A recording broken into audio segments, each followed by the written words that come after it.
சற்று முன் கிடைக்கப்பெற்ற மிக மிக முக்கியமான செய்தி ஒன்று வெளியாகி உள்ளது. செந்தில் பாலாஜியை விசாரணை செய்வதற்கு தற்பொழுது சிறப்பு ஆணையம் நியமிக்கப்பட்டிருந்ததை தொடர்ந்து முதற்கட்ட விசாரணை செந்தில் பாலாஜியிடம் இருந்து ஆரம்பம் ஆகிறது என்ற தகவல் தற்பொழுது கிடைக்கப்பெற்றுள்ளது.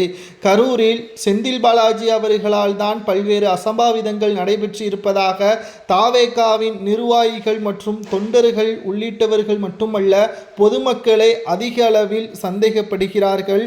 எப்படி செந்தில் பாலாஜி சம்பவம் நடப்பதற்கு முன்பாகவே மருத்துவமனைக்கு சென்றார், சம்பவம் நடைபெறக்கூடிய அந்த இடத்தில் 10ற்கும் மேற்பட்ட ஆம்புலன்ஸ் எப்படி வந்தது என்ற அனைத்துமே இங்கு சந்தேகத்தின் அடிப்படையில் பார்க்கப்படுகிறது. மேலும் பாட்டிலுக்கு 10 ரூபாய் என்று செந்தில் பாலாஜியை கலாய்த்த விஜய் அவர்கள் 3 நிமிடத்திலேயே, அதாவது தள்ளுமுள்ளு ஏற்பட்டது. காவல்துறையினர் தடியடி நடத்தினார்கள். அதற்கு பிறகுதான் அங்கு ஆம்புலன்ஸ்கள் வரவழைக்கப்பட்டது. மிகப்பெரிய அளவிலான அசம்பாவிதத்திற்கு காரணம் செந்தில் பாலாஜியாக இருக்கக்கூடுமோ என்ற ஒரு சந்தேகத்தின் அடிப்படையில் தான் தற்பொழுது விசாரணையும் தீவிரமாக நடைபெற்று வருகிறது. பொதுமக்கள் கேட்கக்கூடிய சில கேள்விகளைத்தான் நாம் இங்கு முன்வைக்கிறோம். செந்தில் பாலாஜி அவர்கள் எப்படி அந்த கூட்ட நெரிசலில் மருத்துவமனைக்கு சென்றார்? செந்தில் பாலாஜியை தொடர்ந்து அமைச்சர் அன்பில் மகேஷ், அமைச்சர் மா சுப்பிரமணியன் இவர்களும் எப்படி அங்கு வந்தார்கள்? பாதிக்கப்பட்ட குடும்பத்தினர்களுக்கு ஆறுதல் தெரிவிப்பதற்கு முன்பாகவே கிட்டத்தட்ட பல்வேறு அசம்பாவிதங்களுக்கு காரணம் விஜய் அவர்கள்தான்.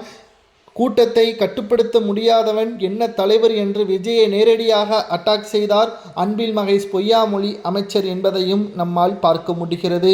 விபத்து நடப்பதற்கு காரணம் என்ன? கூட்ட நெருக்கடி, சரியான இடம் கொடுக்காதது, போலீஸ் எதற்காக தடியடியை நடத்த வேண்டும்? கிட்டத்தட்ட இதற்கு முன்னால் மாவட்டங்களில் விஜய் அவர்கள் பேசியுள்ளார். இதேபோல்தான் அங்கும் நடந்துள்ளது. ஆனால் விஜய் அவர்கள் பேசிய ஒரு சில நிமிடங்களிலேயே கூட்டங்கள் கலைந்து செல்லும். ஆனால் விஜய் அவர்கள் இப்பொழுது பேசுவதற்கு ஆரம்பித்த போதே எதற்காக தடியடி நடத்த வேண்டும் என்ற சந்தேகமும் இங்கு எழுகிறது.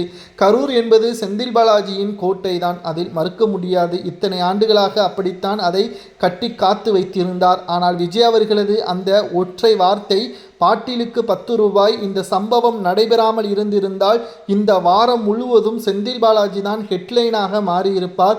அடுத்து வருகின்ற சட்டசபை தேர்தலிலும் செந்தில் பாலாஜி அவர்கள் போட்டியிட்டாலும் டெபாசிட்டை இழக்கக்கூடிய நிலைமையும் உருவாகியிருக்கும். அதை அப்படியே தலைகீழாக மாற்ற வேண்டும் என்பதற்காக பொதுமக்களின் வாழ்க்கையில் விளையாடிவிட்டார். சிறு குழந்தைகள், சிறு பிள்ளைகள் என்று கூட பார்க்காமல் அரசியல் சூழ்ச்சிக்காகவும் தன்னுடைய சுயநலத்திற்காகவும் செந்தில் பாலாஜி தான் செய்தாரா என்ற